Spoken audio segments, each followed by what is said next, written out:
Le Seigneur soit avec vous. Évangile de Jésus-Christ selon saint Marc.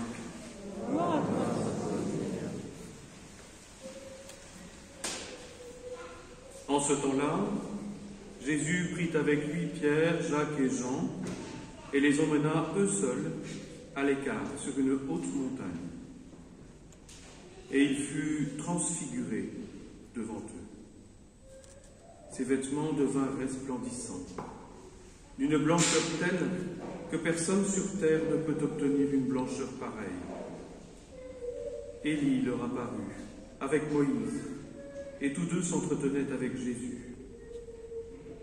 Pierre prend alors la parole et dit à Jésus, « Rabbi, il est bon que nous soyons ici. Dressons donc 3 tentes, une pour toi, une pour Moïse et une pour Élie. » De fait, Pierre ne savait que dire, tant leur frayeur était grande. Survint alors une nuée qui les couvrit de son ombre. Et de la nuée, une voix se fit entendre. « Celui-ci est mon fils bien-aimé, écoutez-le. »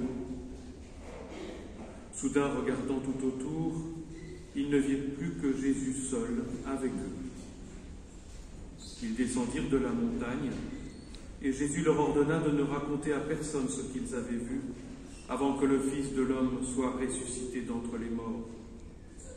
Et ils restèrent fermement attachés à cette parole, tout en se demandant entre eux ce que voulait dire ressuscité d'entre les morts. Acclamons la parole de Dieu.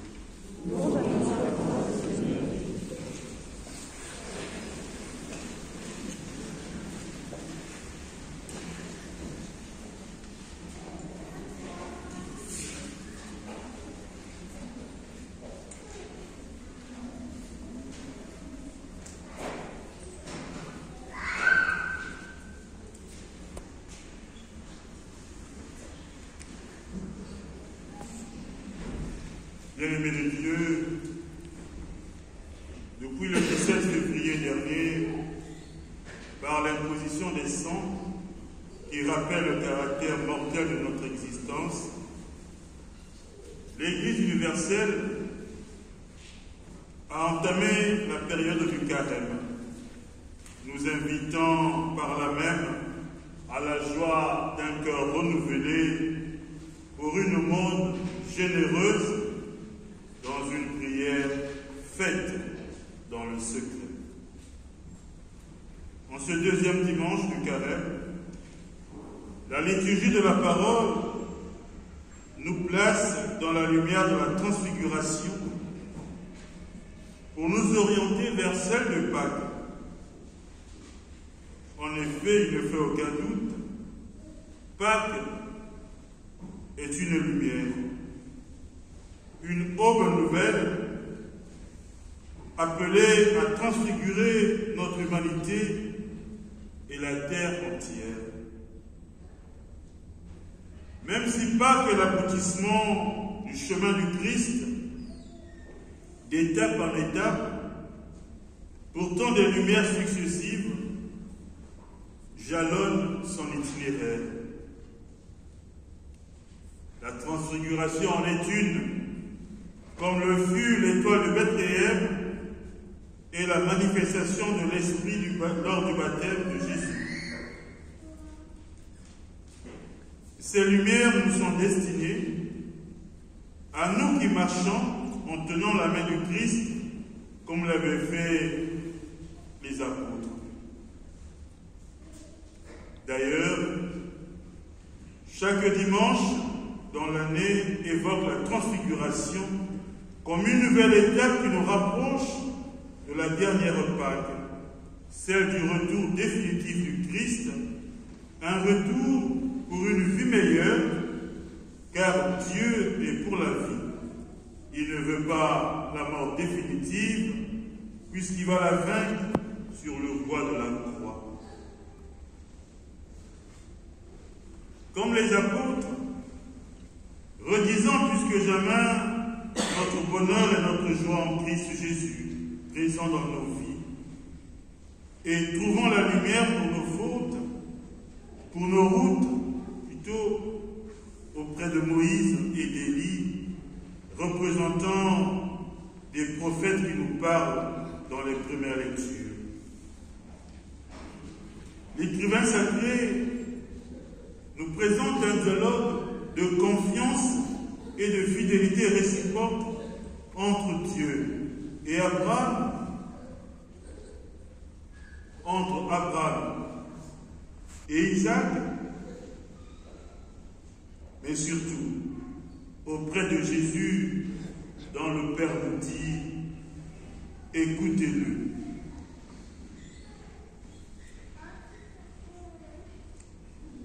Dans la première lecture, cette dimension de confiance et de fidélité, Israël en fait l'expérience dans la personne de Abraham. Obéir sans condition, comme diraient les hommes d'aujourd'hui, obéir aveuglement. Mais l'expression n'est pas bonne. On n'obéit pas aveuglement à quelqu'un, on obéit parce qu'on a confiance. Et Abraham fait l'expérience de la confiance en Dieu, une confiance sans borne. Il obéit. Israël en fait l'expérience. Une autre expérience qu'Israël découvre dans la fidélité au Seigneur, c'est quand Abraham accepte d'offrir son fils Isaac sur l'autel. C'est son fils, mais puisque Dieu lui dit de le faire, il le fera. Alors Israël se relie comme peuple choisi devant l'infidélité qui est sienne vis-à-vis du Seigneur et devant la miséricorde de Dieu dans tout ce qu'il vit. Israël découvre que faire confiance au Dieu, le Dieu qui sauve, il n'en a pas d'autre. Et nous l'avions chanté dans le psaume. Bien-aimés de Dieu, toutes ces paroles, vivifiées par l'Esprit Saint, sont des lumières sur nos routes. Marcher en présence du Seigneur sur cette terre. Le psalmiste, qui a vu la mort de près, et qui sait mieux maintenant combien Dieu tient à lui, en Jésus ressuscité, nous invite à comprendre ce chant du psaume, à l'aimer et à le faire nôtre quand l'épreuve affine notre corps, devant les difficultés qui jalonnent notre quotidien, devant l'incompréhension qui parfois apparaît dans notre vie de tous les jours. Comment aimer Dieu? Comment garder la fidélité au Seigneur? Comment rester croyant, même quand l'événement me déchire le cœur? Parce que ce Dieu qui est là, ce Dieu qui est présent, ce Dieu qui nous donne vie, ce n'est pas un slogan, ce n'est pas un écrit sur un temple, ce n'est pas une histoire racontée.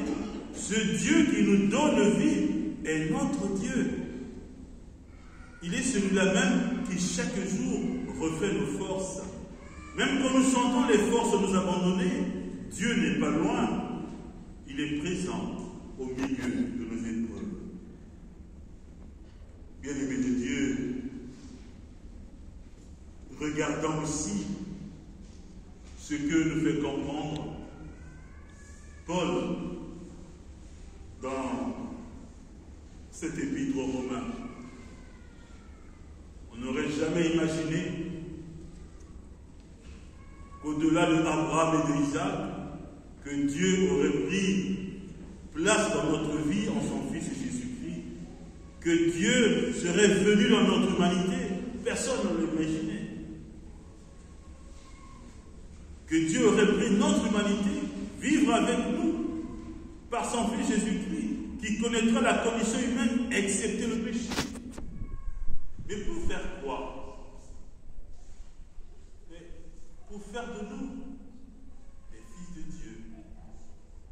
Et tout à l'heure, au moment du sacrifice, en préparation des dons, je dirais, comme c'est eau se met le vin pour le sacrement d'alliance, puissions-nous être divinité de celui qui a pris notre humanité. Donc il est venu prendre notre humanité pour nous rendre divins, pour nous transfigurer afin de vivre dans l'amour du Père. Cet amour qui doit changer notre vie. La transfiguration ici, les apôtres la vivent. Mais dans tout leur être, transfigurés par leurs yeux, parce qu'ils voient la gloire de Dieu se déceler devant eux. Celui qui vit dans la grâce de Dieu, celui qui vit dans la fidélité au Seigneur, connaîtra la grâce de la résurrection. Et les apôtres en sont témoins. Pas seulement leurs yeux, mais leurs oreilles. Transfigurés aussi pour qu'ils entendent cette parole. Celui-ci est mon fils bien-aimé, écoutez-le. La transfiguration, c'est quelque chose qui doit forcément, sur le chemin vers Pâques, doit être pour nous cette étape profonde pour être capable de chanter la joie de Pâques. Parce que la joie de Pâques, c'est la joie des renouvelés. Mais que faisons-nous pour être renouvelés? Serons-nous renouvelés au matin de Pâques?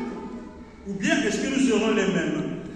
C'est-à-dire le même corps, la même vie. Mais bon, Pâques arrive, nous ne pouvons pas l'éviter, et nous sommes en plein Pâques et la vie continue. Bien-aimés de Dieu, la vie chrétienne n'est pas facile, mais il ne faut pas la subir.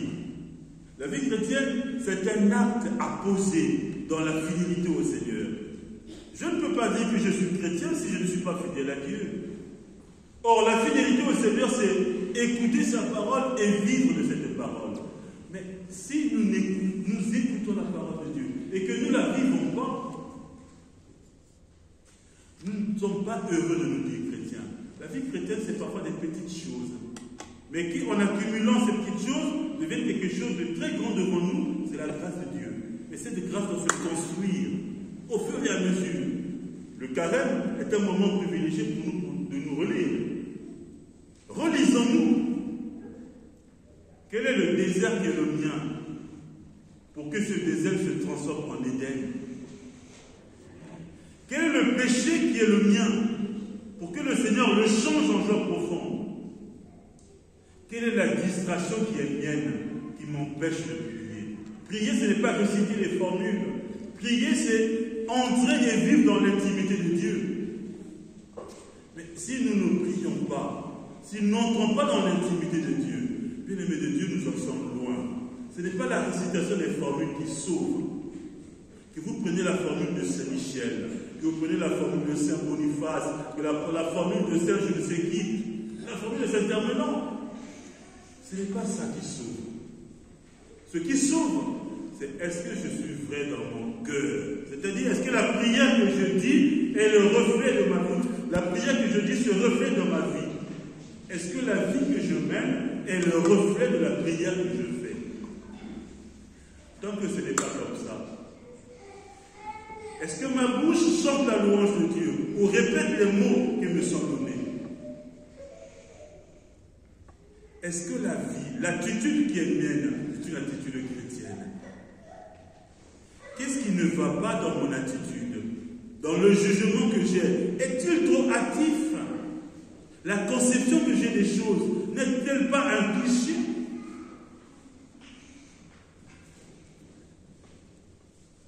Bien-aimés de Dieu, on marche vers Pâques par l'intercession de Marie, Notre-Dame de toutes les grâces. Puissions-nous, nous aussi, être transfigurés. Demandons cette grâce au Seigneur, de nous transfigurer dans tout notre être et de tout notre être. Demandons la transfiguration, c'est-à-dire l'entrée dans une vie nouvelle, cette vie qui est le reflet de l'amour de Dieu.